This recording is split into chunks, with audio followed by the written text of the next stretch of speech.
सबसे पहले आपको बताता हूं कि गोपाल खेमका मर्डर केस में पुलिस ने आज क्या क्या खुलासे किए। पुलिस का दावा है कि 4 दिन पहले शुक्रवार को पटना में हुई बिजनेसमैन गोपाल खेमका की हत्या का केस पूरी तरह सुलझा लिया गया है। पुलिस कल रात से एक्टिव थी। सुबह सुबह खबर आई कि पुलिस ने पटना के माल सलामी इलाके में एक अपराधी को एनकाउंटर में मार गिराया। पता चला कि गोपाल खेमका मर्डर केस के सिलसिले में विकास उर्फ राजा को हिरासत में लिया गया था। हथियारों की बरामदगी के लिए उसे पटना के माल सलामी इलाके में ईंट के भट्टों के पास लेकर पुलिस गई। राजा ने वहां पुलिस पर हमला करके भागने की कोशिश की। पुलिस पर 3 फायर किए। जवाबी कार्रवाई में राजा मारा गया। पुलिस का दावा है कि गोपाल खेमका पर फायर करने वाले शूटर उमेश यादव से विकास उर्फ राजा के बारे में जानकारी मिली थी, इसलिए उसे हिरासत में लिया गया था। इसके बाद शाम को बिहार के डीजीपी समेत तमाम बड़े पुलिस अफसर मीडिया के सामने आए और गोपाल खेमका मर्डर केस में अब तक हुई जांच का पूरा डिटेल शेयर किया। डीजीपी ने दावा किया कि अभी तक जो सबूत मिले हैं उससे क्लियर है कि गोपाल खेमका का मर्डर आपसी रंजिश की वजह से हुआ। गोपाल खेमका के मर्डर की सुपारी एक दूसरे बिजनेसमैन अशोक साव ने दी थी। अशोक साव की गोपाल खेमका के साथ कारोबारी दुश्मनी थी। अशोक साव शूटर उमेश यादव को 4 लाख रुपए में गोपाल खेमका की हत्या की सुपारी देकर आया था। 50,000 एडवांस और एक मोबाइल फोन दिया था। हत्या में इस्तेमाल हथियार भी अशोक साव ने ही शूटर उमेश यादव को दिए थे। गोपाल खेमका की हत्या के बाद भी शूटर उमेश अशोक साव से मिला। सुपारी की बाकी रकम 3.5 लाख रुपए भी शूटर को मिली। पुलिस ने उमेश यादव के घर से हत्या के बदले मिले 4 लाख रुपए में से 3,65,000 रुपए और हथियार बरामद किए हैं।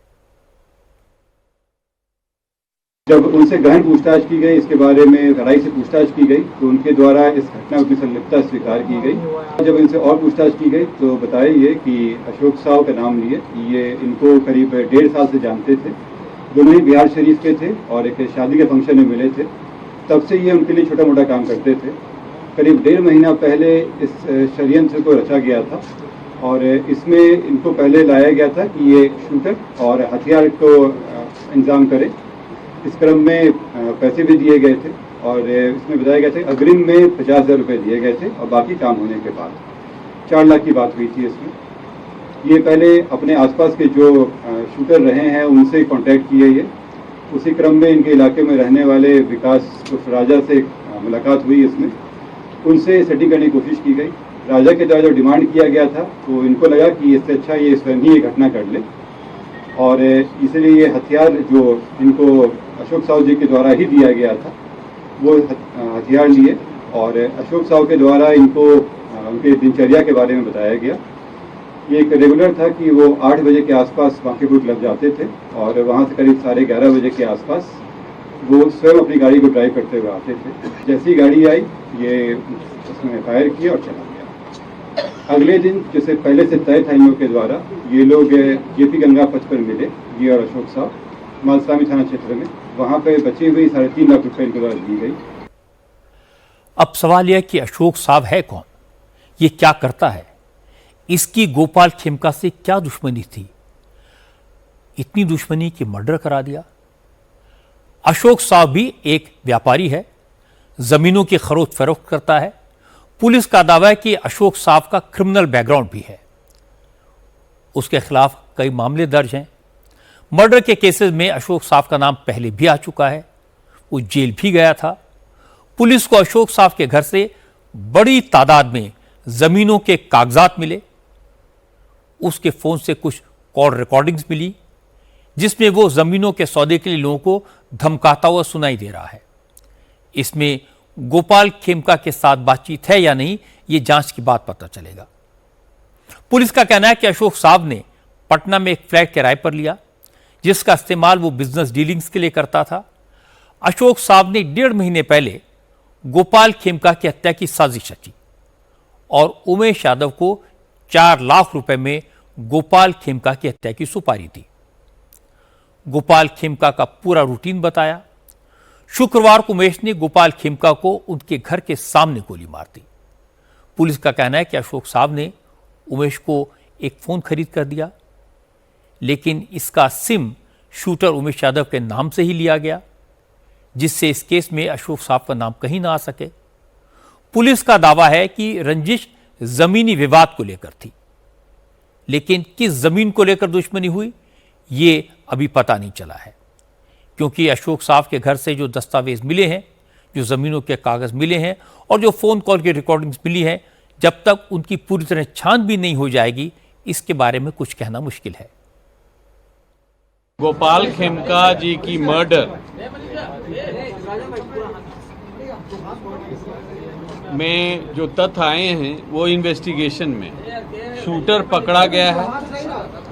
हम लोग के पास पुख्ता सबूत है कि यही शूटर है।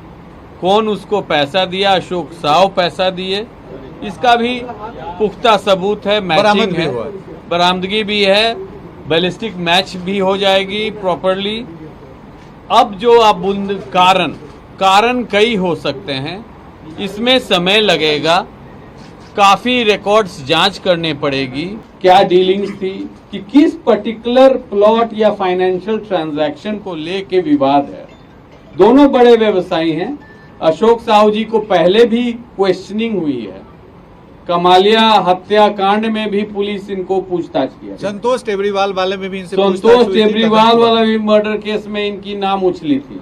बिहार शरीफ में भी केस में ये जेल गए थे। अशोक साहू बिहार शरीफ के केस में इनके भाई का 2 हथियार अभी जब्त है वहाँ पे, और ये जेल भी गए थे बिहार शरीफ में कोल्ड स्टोरेज के विवाद को लेकर के 2006 में। तो इनकी ऐसा ये इनका भी आपराधिक इतिहास है अशोक साहू जी का। गोपाल खेमका मर्डर केस में सबसे अहम किरदार है शूटर उमेश यादव। पुलिस ने सबसे पहले उमेश को दबोचा। उमेश यादव कुछ महीनों से अशोक साहब के लिए काम कर रहा था। पुलिस का दावा है कि उमेश ने गोपाल खेमका की रैकी की। उनकी हत्या करने से पहले उमेश यादव ने अपनी मोटरसाइकिल का नंबर हटाया, लेकिन गोपाल खेमका की हत्या के बाद जब वो भागा तो उसकी कुछ तस्वीरें आसपास लगे सीसीटीवी कैमरों ने रिकॉर्ड कर ली। पुलिस इस फुटेज के आधार पर उमेश यादव तक पहुंची। उसने पटना के माल सलामी इलाके से गिरफ्तार किया गया। उमेश यादव की गिरफ्तारी के बाद सारे तार एक के बाद एक जुड़ते गए। जिस वक्त उमेश की गिरफ्तारी हुई उस वक्त तो वो अपनी बेटी को स्कूल छोड़ने जा रहा था।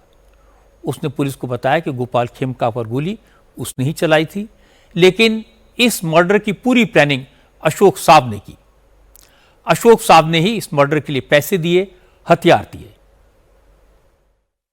देखिए, इसमें जो हम लोगों को क्लू मिला था उसमें ना कोई चेहरा था, ना मोटरसाइकिल आ रहा था क्लियर उसमें, परंतु हम लोगों ने जगह जगह पर जाके छानबीन करना शुरू किया उसमें, और पता कर रहे थे किधर से वो आए हैं, किधर से गए हैं। उसी क्रम में आगे बढ़ते बढ़ते दिन प्रतिदिन लगते हुए, दिन रात एक करते हुए उसमें आगे बढ़ा गया।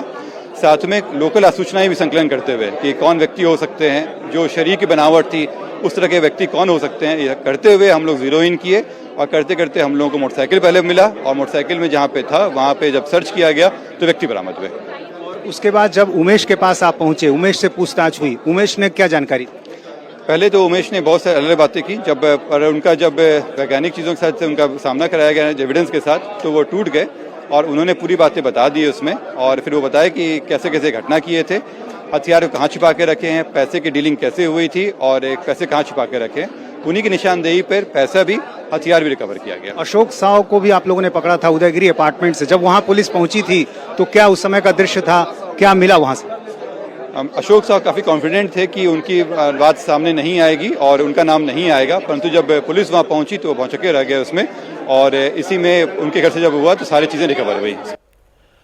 अब सवाल है कि जिस शख्स का आज पुलिस ने एनकाउंटर किया उसका इस मर्डर केस से क्या लेना देना है। इस सवाल का पुलिस के पास कोई ठोस जवाब नहीं है। पुलिस का दावा है कि विकास उर्फ राजा पेशेवर अपराधी था, वो हथियारों की सप्लाई करता था, उसके खिलाफ डकैती, लूट और आर्म्स एक्ट में कई मामले दर्ज हैं।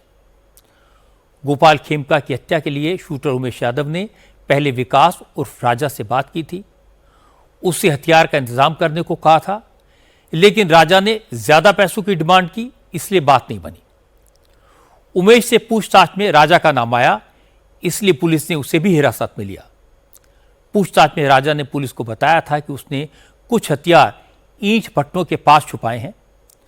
पुलिस हथियारों को बरामद करने के लिए उसे ईंट भट्टों के पास ले गई थी। इसी दौरान वहां छुपे हथियारों से राजा ने पुलिस पर फायर किया। फायरिंग में एक पुलिसकर्मी घायल हुआ और इसके बाद जवाबी फायरिंग में राजा को गोली लगी और उसकी मौत हो गई।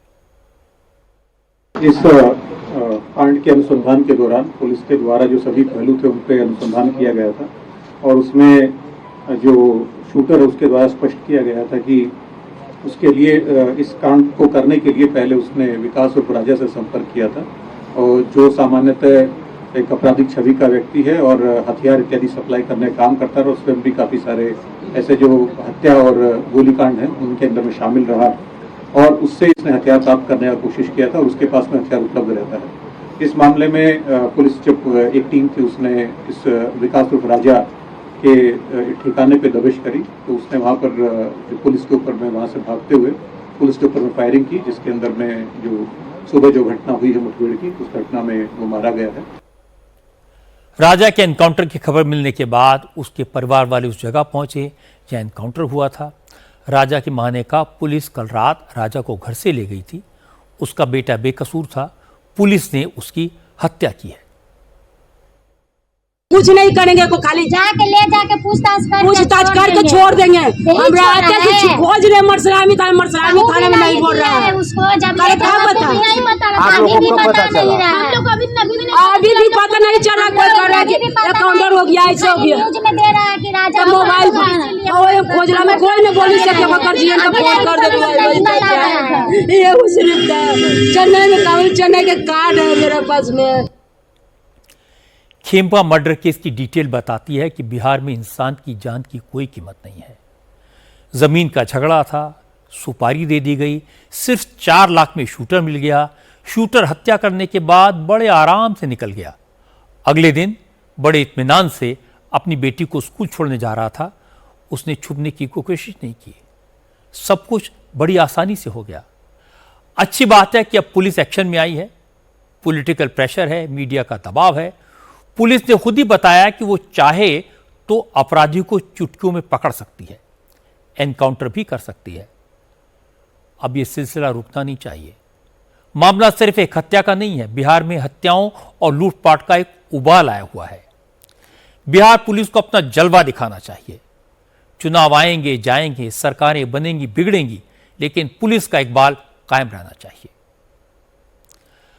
अब एक नजर इस मामले हो रही राजनीति पर डालते हैं। पटना पुलिस के खुलासे के बाद बीजेपी और जेडीयू के नेताओं ने राहत की सांस ली। आरजेडी और कांग्रेस के जो नेता नीतीश कुमार पर हमले कर रहे थे उन्हें जवाब दिया। डिप्टी चीफ मिनिस्टर सम्राट चौधरी ने यह कहा कि मुख्यमंत्री और पूरी सरकार बिहार को अपराध मुक्त करने के लिए संकल्पित है। अब क्रिमिनल्स को छोड़ा नहीं जाएगा और आज का एनकाउंटर इसका सबूत है। एकदम अपराधी कोई नहीं बचेंगे। उमेश यादव ने हत्या किया, पूरी इंक्वायरी हो रही है, सब खुलासे हो चुके हैं। जिन लोगों ने भी इसका समर्थन किया है सबको जेल के अंदर सड़ना होगा। पुलिस अपने पूरी तरह स्वतंत्र है। कोई यदि पुलिस को जवाब दे रहा है तो जवाब देने के लिए पुलिस पूरी तरह छूट है उनको। इसमें कोई शक नहीं कि इस मामले में पुलिस ने तुरंत एक्शन लिया, सारे सबूत जुटाए, अपराधियों को पकड़ा, उसके कनेक्शंस जिनके थे उनको भी पकड़ा। लेकिन विपक्ष के नेता बिहार पुलिस के इस एक्शन को चुनाव से पहले जनता के गुस्से को शांत करने की तरकीब बता रहे हैं। आज तेजस्वी यादव ने फिर कहा कि बिहार में जंगल राज लौट आया है और नीतीश कुमार चुप्पी साध कर बैठे हैं। तेजस्वी ने ट्विटर पर लिखा कि प्रधानमंत्री जी और मुख्यमंत्री जी दोनों अपनी कुर्सी बचाने के लिए बिहार को बर्बाद कर रहे हैं। और इसके बाद कांग्रेस के अध्यक्ष मल्लिकार्जुन खड़गे ने भी डबल इंजन सरकार पर निशाना साधा। इन दोनों को केंद्रीय मंत्री ललन सिंह ने जवाब दिया। ललन सिंह ने कहा कि नीतीश कुमार की कार्रवाई पुलिस के एक्शन में साफ नजर आ रही है। आरजेडी के जो लोग नीतीश कुमार की सरकार पर सवाल उठा रहे हैं उन्हें लालू यादव का दौर याद करना चाहिए। तेजस्वी यादव जी की बात पर कोई प्रतिक्रिया देना बकवास है, इसलिए कि वो उसी तरह की फालतू बात को में करते हैं। भाई कोई घटना घटती है तो मुख्यमंत्री एक्ट करता है कि मुख्यमंत्री उस पर बयान देता है? अरे मुख्यमंत्री एक्ट करते हैं और एक्ट का परिणाम दिख रहा है।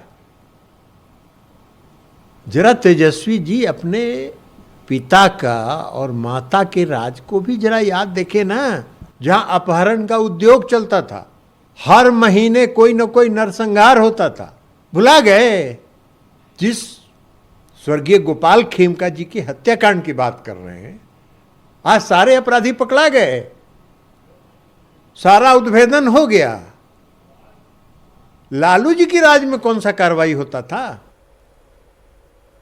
इसके बाद केंद्रीय मंत्री गिरिराज सिंह ने कहा, तेजस्वी यादव सिर्फ नीतीश कुमार को बदनाम करने की कोशिश कर रहे हैं, लेकिन वो ये भूल जाते हैं कि लालू के जमाने में चीफ मिनिस्टर हाउस में अपराधियों को चाय पिलाई जाती थी और नीतीश कुमार की सरकार में अपराधियों के खिलाफ कड़ी कार्रवाई होती है। ये बिहार में कम से कम जो लोग कह रहे थे कि ये जंगल राज है, यहाँ तो कार्रवाई भी हो रही है। लालू जी के राज में क्या हो रहा है? जो कह रहे थे तेजस्वी यादव उछल उछल करके सीएम हाउस में बैठ करके अपराधियों की पंचायती होती थी, यही तो हो रहा था। और वो नीतीश कुमार को बदनाम करने के लिए उछल उछल के प्रेस कॉन्फ्रेंस, सवाल नंबर 1, सवाल नंबर 2, सवाल पहले अपने आप से पूछें। ये नीतीश कुमार की सरकार है जो अपराधियों पे कार्रवाई करती है, और वो लालू जी की सरकार थी जो अपराधियों को संरक्षित करते थे। आज वो उछल उछल के कह रहे हैं चलनी दूसरे सूप को जिसमें सहस्त्र छेद अपने। बिहार में जेडीयू और बीजेपी के नेताओं को बुरा लग रहा है कि तेजस्वी यादव कानून व्यवस्था पर सवाल उठा रहे हैं। वो नीतीश राज को जंगल राज कह रहे हैं। अगर 24 घंटे में 10 हत्याएं होंगी तो इसे जंगल राज नहीं तो और क्या कहा जाएगा? जब लालू यादव का शासन था तो क्या जेडीयू और बीजेपी के नेता सवाल नहीं उठाते थे?